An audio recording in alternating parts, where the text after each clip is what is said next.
1521, when Philippines was discovered by Magellan. They were sailing day and night across the big ocean until they saw a small Limasawa Island.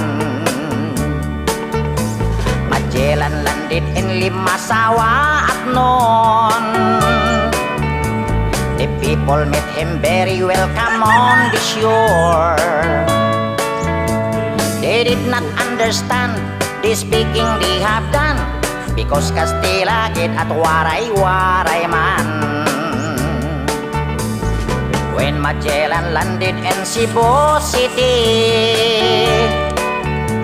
Raha Humabon met him, they were very happy.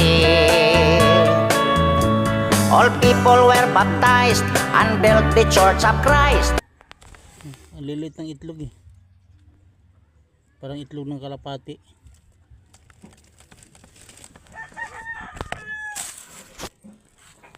Dito yung ano natin. Good morning, good morning, good morning, good morning. Silipin natin yung ano natin. Ito na, Boss JJ.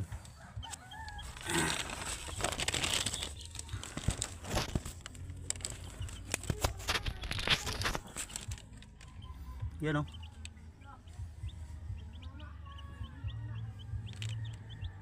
Lawak yan.